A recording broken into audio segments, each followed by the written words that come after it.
हरे कृष्ण मेरे प्यारे दोस्तों, कैसे हैं आप सब। आज की कहानी बेहद खास है क्योंकि हम इस कहानी में जानेंगे मीराबाई के पुनर्जन्म से जुड़ी एक और कहानी के बारे में।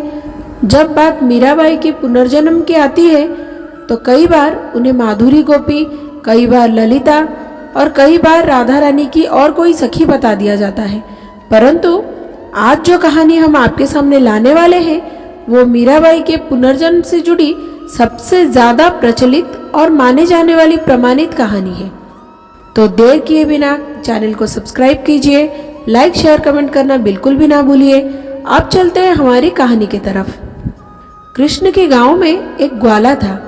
उस ग्वाले ने विवाह किया बरसाने में। पहले विवाह कुछ ऐसी होती थी कि बचपन में ही लोगों के विवाह हो जाते थे, किंतु लड़की को ससुराल बाद में भेजा जाता था। इन दोनों का विवाह तो हो गया था, पर दोनों बच्चे होने के कारण अपने अपने घरों में रहते थे। कुछ दिनों बाद जब वो दोनों ही बड़े हो गए तो गौने की रस्म के लिए तारीख तय की गई, जिसके लिए ग्वाला अपनी पत्नी को लाने बरसाना बैलगाड़ी में चल पड़ा। जब वो वहाँ जा रहा था तभी रास्ते में उसे श्री कृष्ण मिले। कृष्ण ने पूछा कि भैया कहाँ जा रहे हो? तो वो ग्वाला कहता है, मेरा गौना होने वाला है तो मैं अपनी बहू को लेने के लिए बरसाना जा रहा हूँ। तभी कान्हा ने कहा, जब भी आप भाभी को लेकर वापस आओ तो सबसे पहले उनका मुख मुझे ही दिखाना। तो वो ग्वाला कहता है कि ठीक है, और वो बरसाने की तरफ चला जाता है। अब चलते हैं बरसाना में। ग्वाले की पत्नी का नाम था माधुरी। माधुरी की माँ ने उसे ये समझाया कि बेटी तू नंदगांव जा रही है, पर एक चीज का ध्यान जरूर रखना।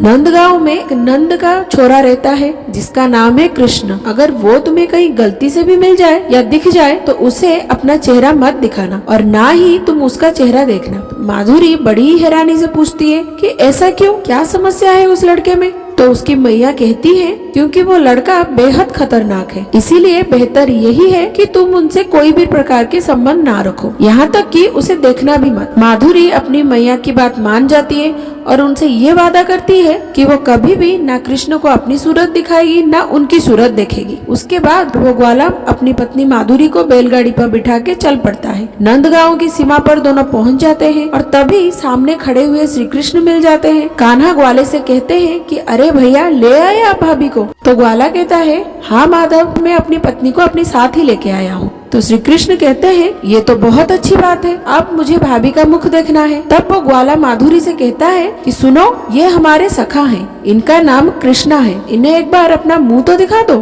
माधुरी के कानों में जैसे ही ये नाम कृष्णा सुनाई देता है तो वो समझ जाती है कि ये वही लड़का है जिससे मिलने से उसकी माँ ने मना किया है। माधुरी सावधान हो जाती है और तुरंत अपना पूरा शरीर ढककर बैठ जाती है कि कहीं से श्री कृष्ण की नजर उस पे ना पड़ जाए। इधर कृष्ण बार बार कहते हैं कि अरे भाभी, घूंघट तो उठाओ, मुख तो दिखाओ, पर भाभी तो मुख दिखाई नहीं रही है। फिर कान्हा ग्वाले से कहते हैं कि अरे भैया, अपनी पत्नी से बोलो ना कि मुख दिखाए, ऐसे दुबक कर क्यों बैठी है, कोई समस्या है क्या? इस तरह से कृष्ण ने माधुरी को अपना मुख दिखाने के लिए बहुत बार कहा, लेकिन माधुरी ने अपना घूंघट नहीं उठाया। अंत में भगवान कृष्ण ने कहा कि ठीक है, अगर तुम अपना मुख दिखाना नहीं चाहती हो तो मैं तुम्हारा मुख कभी नहीं दिखूंगा और ना ही तुम्हें अपना मुख दिखाऊंगा। ये कहकर भगवान श्री कृष्ण वहाँ से चले जाते हैं। माधुरी हर दिन अपने माँ से किया हुआ वादा निभाती है। जब जब उसे पता चलता है कि श्री कृष्ण आ रहे हैं या रास्ते में जा रहे हैं, वो तुरंत दौड़कर घर में घुस जाती है और घूंघट कर लेती है। जब भी कृष्ण अपनी गायों को चरवा कर वापस आ रहे होते हैं तब नंदगांव के सारे गोपियां और ग्वाले सबके सब कृष्ण को एकटक निहारने के लिए अपने घर से बाहर दौड़े चले आते थे। तब माधुरी अकेली ऐसी थी जो दौड़कर अपने घर में घुस जाती थी,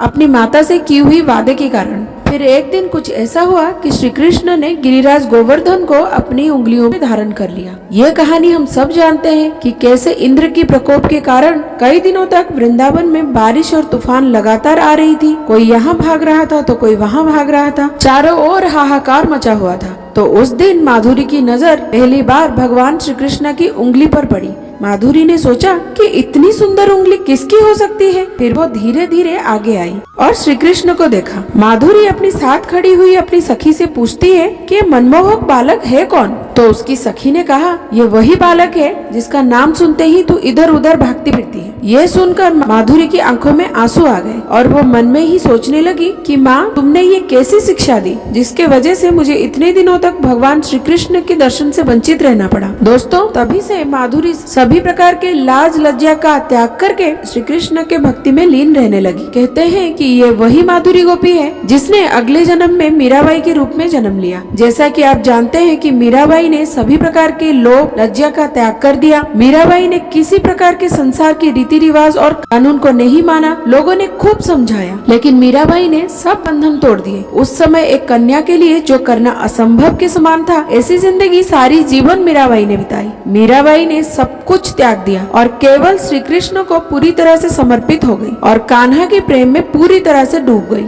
इस प्रकार मीरा ने अपने पिछले जन्म की गलती सुधार ली और आजीवन श्री कृष्ण के दर्शन करने लगी। मीराबाई को लोग माधुरी गोपी इसलिए भी कहते हैं क्योंकि मीराबाई हमेशा श्री कृष्ण को गिरिधर और गिरिधारी ही कहती थी, क्योंकि मीराबाई ने सबसे पहले कृष्ण को उसी रूप में ही देखा था। तो दोस्तों, आज की हमारी कहानी यही खत्म होती है। आप सबका बहुत बहुत धन्यवाद कहानी में अंत तक बने रहने के लिए। अगर आपको ये कहानी पसंद आई तो मुझे कमेंट सेक्शन में जरूर बताइएगा।